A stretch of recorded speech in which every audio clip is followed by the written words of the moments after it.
Sarah Jane Vercoe, who was from Hobart, was 25 years old when she was caught having sexual interactions with young students. She did not only have interactions with one boy, she also initiated in a self-explained orgy with multiple students at a time.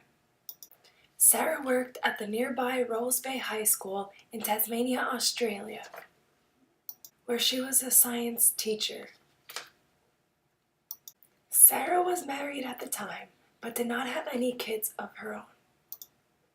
Vercoe was having sex with boys between December of 2004 and April 2005, with her first incident being with a 15-year-old boy who she met at a peer support camp.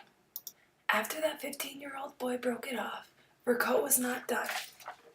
Sarah attended a basketball game at the nearby high school where she met two 16-year-old boys, a 15-year-old boy, and a 14-year-old boy.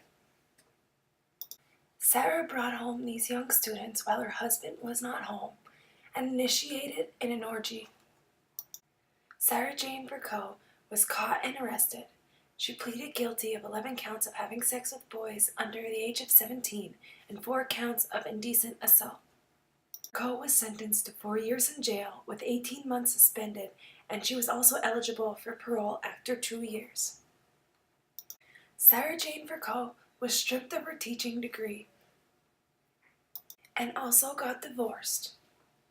Vercoe went on to say that marriage problems drove her to have sexual interactions with these young boys. Vercoe said that she was lonely and that she was not happy with the marriage that she was in. After 2 years, Vercoe was out on parole.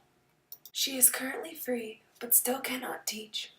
Vercoe's actions were considered predatory and a massive breach of trust.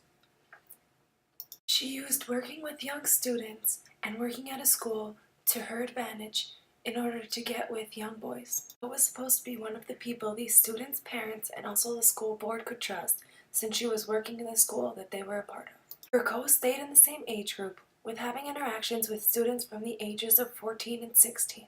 The typology that Sarah Jane Vercoe falls under would be teacher-lover. Vercoe initiated the sexual abuse with the adolescent males and was seeking a relationship with them. She did not consider her actions abuse.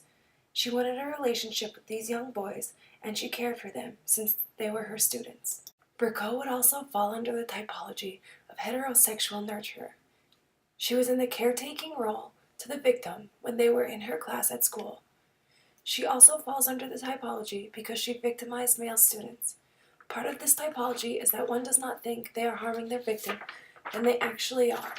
They are not initially hurting their victim, but they don't realize the harm that they are actually causing by pursuing the thoughts they are having. Since the boys were not necessarily unwilling, or they did not say no to go back to her house, she did not believe that she was hurting them. She believed that she was caring for them and that they also wanted to take part in the sexual interactions.